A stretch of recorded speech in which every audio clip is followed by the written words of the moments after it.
Entre hilos, el poder de la conversación, un doble clic a los clásicos del pensamiento social. Es presentado por la Escuela de Gobierno de la Universidad Adolfo Ibáñez. Hola, ¿cómo están? Bienvenidos a esta quinta temporada de Entre hilos en el mostrador. Hoy, como siempre, me acompaña el sociólogo y académico de la Universidad Adolfo Ibáñez, Daniel Chernilo. Daniel, ¿cómo estás? Bien, contento de empezar una nueva temporada, efectivamente. Y de amarillo, además, el nuevo color de la temporada. Amarillo, el nuevo color de la temporada, y vamos a hacer una temporada sobre la relación entre religión y sociedad. ¿No? Hemos hecho temporadas sobre pensamiento sociológico, hablamos sobre filosofía y política, ¿no? Nos acercamos a la región a hablar de pensamiento latinoamericano. Y hoy día vamos a volver a viajar a una escala como más global. Vamos a viajar también en alguna de las sesiones hoy día, sobre todo en el tiempo. Vamos a ir a los inicios de la historia de la evolución de la especie humana. Y vamos a hablar de un sociólogo norteamericano que se llama Robert Vela.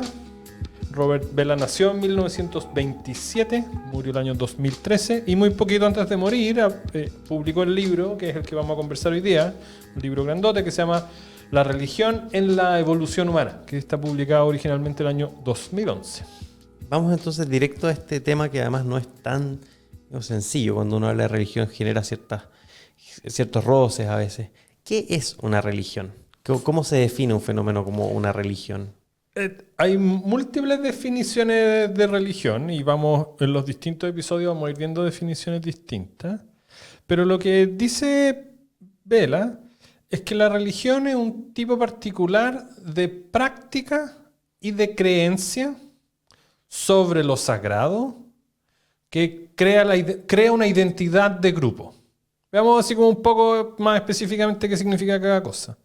Lo primero que para él es muy importante, y esta es una discusión como larga en la tradición de la sociología de la religión, la antropología de la religión, es que hay algunos que dicen que las religiones son sistemas de creencia, ¿no? La creencia en Dios, la creencia en la inmortalidad de un determinado ser, en la reencarnación, y otros que enfatizan el que la religión son cosas que uno hace.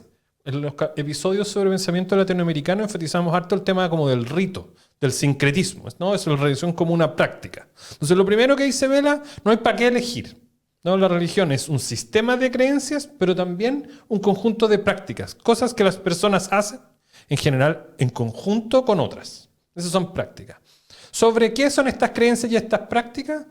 Sobre un tipo específico de valores, lo sagrado. Vamos a dejar en paréntesis todavía qué es lo sagrado.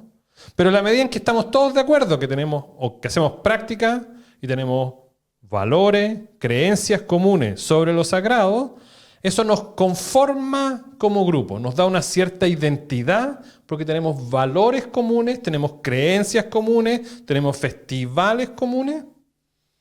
Entonces eso nos crea una identidad de grupo. ¿Sí? Ahora bien, ¿qué es lo sagrado? Lo sagrado hay distintas también definiciones, pero para los efectos de Vela, lo importante de lo sagrado es que son aquellos espacios de la vida que están como más lejos, están un poco separados de la vida cotidiana. O sea, ¿qué es lo opuesto a lo sagrado? El espacio del trabajo. Lo profano. Lo profano, por supuesto. Es el espacio del trabajo. O sea, cuando uno está trabajando, uno no tiene tiempo para pensar en otras cosas, uno se está sacando la mugre trabajando. Uno no tiene tiempo de hipotetizar o de imaginar o cuando uno saca la vuelta uno tiene tiempo, pero en general uno no está concentrado en una tarea concreta, urgente, de la cual depende mi vida, ganarme la vida para poder trabajar.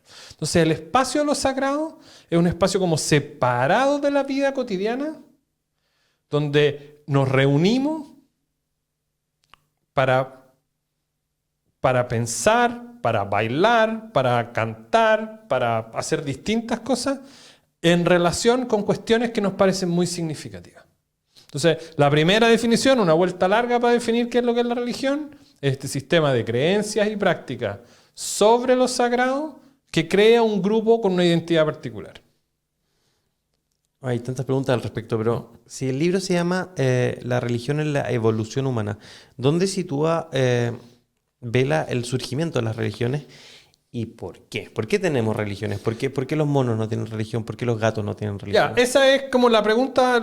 Como les dije, es un libro largo, es un libro que está súper conectado a un libro que revisamos en la temporada sobre filosofía y política, el libro de Karl Jaspers, Entonces pueden volver como a escuchar el capítulo sobre la era axial. El libro se llama El meta y fin de la historia. Y lo que dice Jaspers, vamos a viajar, lo que dice Vela, vamos a viajar en la historia así en una velocidad muy, muy, muy rápida. Dice que hace 5 millones de años es el primer momento en que lo que van a ser los homínidos, de los que viene finalmente el Homo sapiens, comienzan a separarse de los chimpancés. Hace 2 millones de años ya tenemos un conjunto, una pluralidad de homínidos a partir de los cuales va a salir el Homo sapiens. El Homo sapiens propiamente tal, esto todo lo cuenta en el libro en varias decenas de páginas, surge hace alrededor de 250.000 años atrás. Estamos hablando todavía en escalas de tiempo, ¿sí?, enorme. Pero la cosa se empieza a acelerar y alrededor de 40.000 años, todavía es una escala de tiempo enorme, pero ya es una escala de tiempo que empieza como a tomar alguna clase de forma, aparecen las primeras religiones de las primeras tribus. ¿Qué es lo propio de esas religiones? En que ya están articuladas a propósito de símbolos y ritos más concretos. Baile, danzas, pinturas, representaciones. ¿Sí? ¿Y por qué surgen estas religiones? Dice Vela, fundamentalmente las religiones se hacen cargo de algunas de las como preocupaciones más angustiantes de los seres humanos. Esto lo vamos a ver en varios de los episodios. Por ejemplo, la experiencia de la muerte, el riesgo a la muerte, o la pena, el duelo que se produce frente a la muerte de un ser querido. En ese momento, ¿no?, uno, volviendo a la definición que dimos hace un minuto, ¿no?, uno toma distancia del espacio cotidiano del trabajo, del salir a cazar o del ir a recolectar. ¿Sí? Se produce una suerte como de comunión de la tribu, y en ese momento entonces aparecen estos ritos y creencias comunes que nos conectan, por ejemplo, con la vida del que se fue, o con la vida futura en otra instancia, o con la desaparición del que ya se fue. Déjame viajar un poquito más en el tiempo para seguir. Por favor. La invención de la agricultura, ¿sí?, eso está como, hay una literatura muy grande, dice, surge alrededor de 10.000 años atrás. O sea, estábamos 40.000 años atrás con estas primeras tribus. Hace 10.000 años surgen la agricultura. Y con eso ya tribus más complejas que ya están organizadas bajo la lógica de una jefatura, ¿no?, de un líder de este clan. Dice Vela que cuando aparecen estas formas de organización social, estas tribus más grandes que las tribus anteriores, y ya con alguna clase de líder, la religión evoluciona un paso más, ¿sí?, porque ya se articula un sistema de creencias más sofisticado. Empieza a crecer, ¿no?, el cuerpo de ideas asociado a este líder, y comienza también una participación en los ritos religiosos donde este líder tiene un rol particular. Todos somos parte de la comunidad religiosa, pero el líder juega un rol único. ¿Identifica al líder religioso también con el líder político? Sí, y dice que en el fondo todavía es una época en que la autoridad política está construida por la legitimidad que le da estar más cerca de Dios, o tener un contacto especial con la divinidad, o tener una capacidad especial para evocar, impedir, evitar, proveer, ¿no?, en relación con estas fuerzas cósmicas más generales. Estábamos hace 10.000 años, y hace ya 5.000 años aquí ya llegamos a la época de los imperios que uno empieza a estudiar en el colegio. Babilonia y Egipto. Y lo que pasa aquí es una cuestión súper fundamental. Se construyen organizaciones políticas mucho más sofisticadas, los primeros estados. Estos grandes imperios son formaciones, ¿no?, estatales enormes, y hay diferenciación, hay división del trabajo. Y aparecen por primera vez los sacerdotes. Religiosos profesionales. Los religiosos profesionales. Y con eso, entonces comienzan las codificaciones, comienzan los libros, comienzan los ritos más sofisticados, y sobre todo aparece la idea de que ahora el rey es Dios. Es la representación directa de esa divinidad. Daniel, vamos a hacer ahí una pausa. Tengo otra pregunta en el tintero, pero debo recordar que este espacio es presentado por la Escuela de Gobierno de la Universidad Adolfo Ibáñez y su nuevo doble título de Ingeniería Comercial y Sociología, Admisión 2025. Ellos nos auspician y nos permiten hablar de esto. Y para seguir conversando sobre religión, particularmente en estos imperios, me gustaría a mí hacer un salto en el tiempo a quizá un poco más adelante la decisión de las primeras religiones, por ejemplo, el cristianismo, el judaísmo y luego, por ejemplo, el protestantismo, el cristianismo, no para tomar esas en particular, sino para preguntar si se refiere en alguna parte al fenómeno de la secta. ¿Cuál es la diferencia entre una secta y una religión? Entiendo que tienen comparten una línea de familia, ¿no? Efectivamente. Y aquí entonces es súper importante porque el paso que viene de esta historia larga que partimos hace 5 millones, ¿no? 5 millones de años y llegamos a 5.000 años atrás, el paso que sigue y donde entonces empiezan justamente a aparecer estos fenómenos parareligiosos, semi-religiosos, estas disidencias religiosas, esos son las sectas, ¿sí? Es con la aparición del primer monoteísmo. Y ese es el tema de la era axial, ¿no? Del libro de Jaspers que revisamos. Entonces, la última gran evolución religiosa en la historia de la humanidad, dice Jaspers, sucede hace alrededor de 3.000 años atrás, 1.000 antes de Cristo, ¿no? Cuando aparecen entonces ya estas religiones que son contrarias a estos grandes imperios, son anti-egipcias, anti-babilónicas, que tienen estos libros sagrados súper formalizados, súper codificados, nada menos que el Antiguo Testamento, después el Nuevo Testamento, después el Corán, ¿sí? Donde aparece la idea de un culto oficial que debe seguirse a toda prueba, a toda costa, donde el riesgo de no seguir aquello que, ¿no?, nos dicen estos libros es que te echen del club. Te echen del club, o te corten la cabeza, o te corten otra parte del cuerpo, ¿sí? Entonces, en relación con la secta, una forma de comprenderlo son estos espacios de disidencia, ¿no? Cuando hay culto altamente formalizado, no necesariamente con alto poder político. Originalmente el judaísmo y el cristianismo eran justamente grupos más bien pequeños, más bien marginales, ¿sí? Pero en la medida en que entonces se trata de imponer un orden generalizado y hay grupos que se van separando y que buscan como sus caminos propios.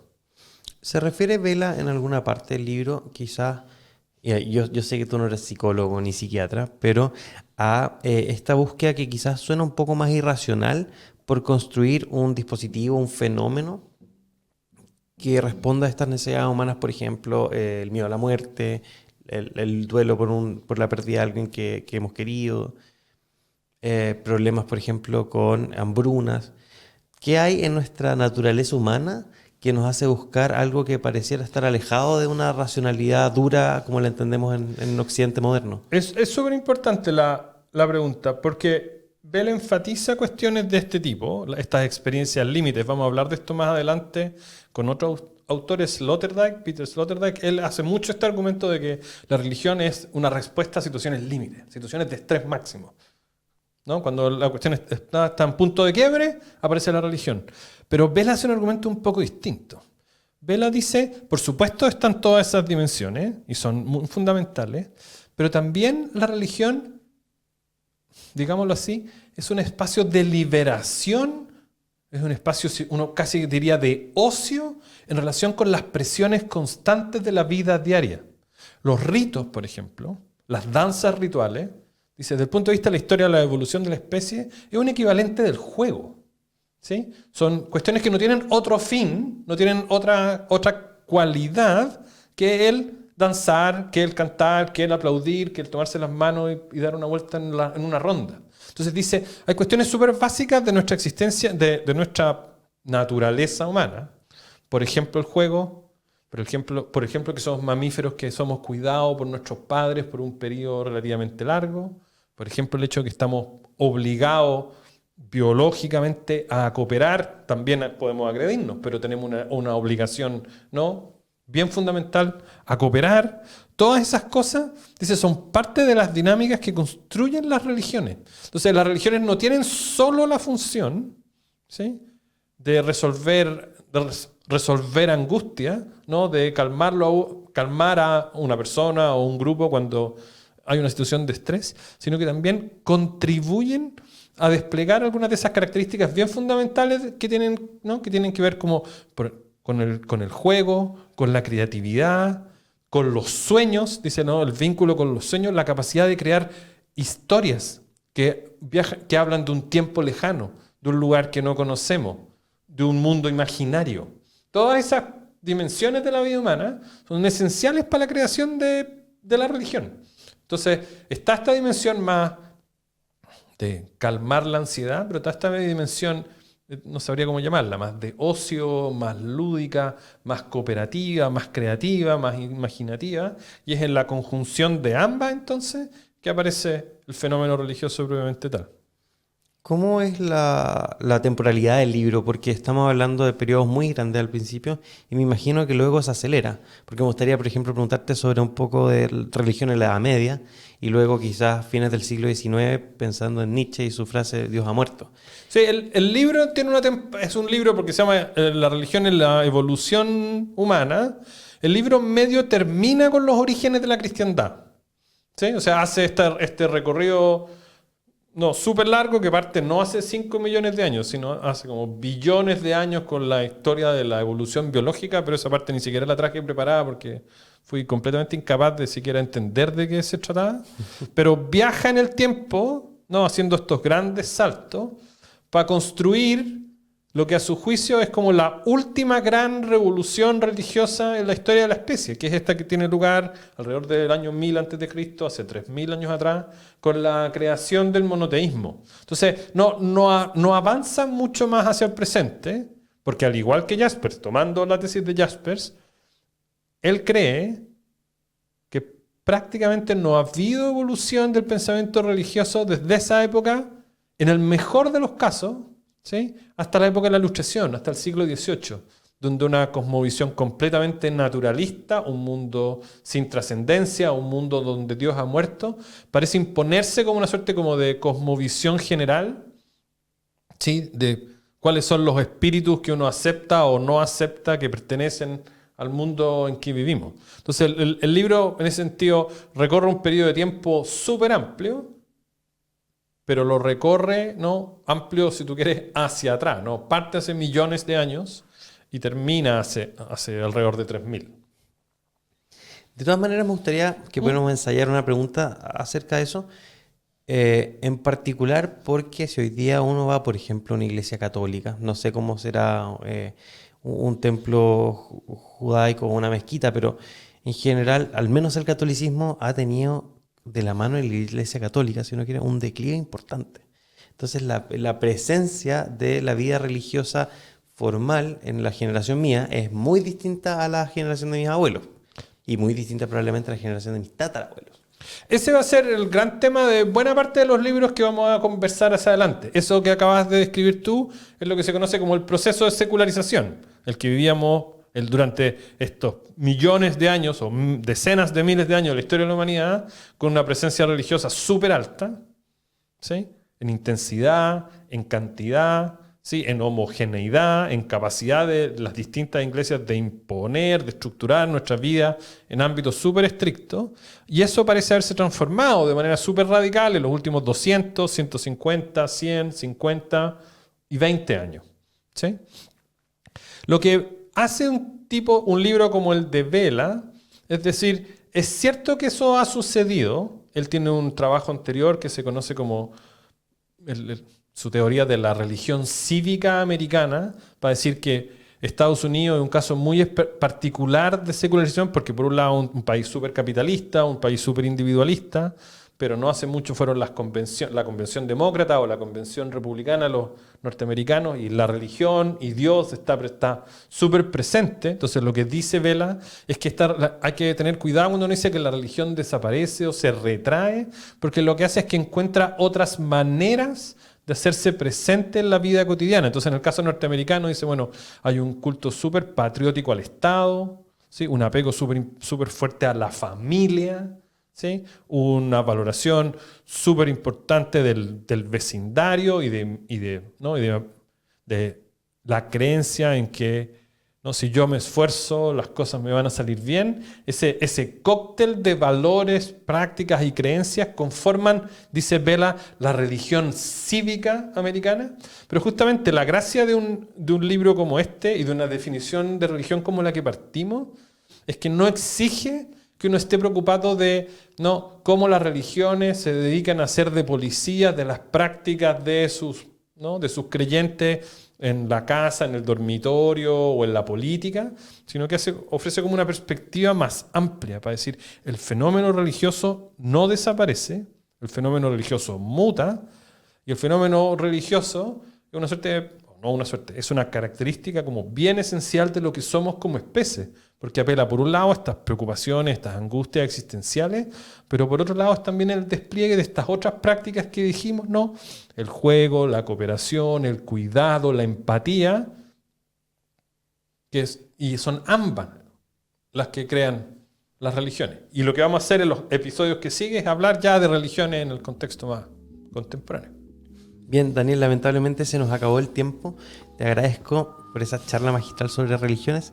Quedan sin duda varias preguntas por responder que espero que lo podamos hacer a lo largo de esta temporada. Y también agradezco a Carla Infanta Gabor por las ilustraciones de los autores y autoras que hemos revisado en todas estas temporadas. Hasta la próxima. Adiós. Entre hilos, el poder de la conversación. Un doble clic a los clásicos del pensamiento social. Fue presentado por la Escuela de Gobierno de la Universidad Adolfo Ibáñez.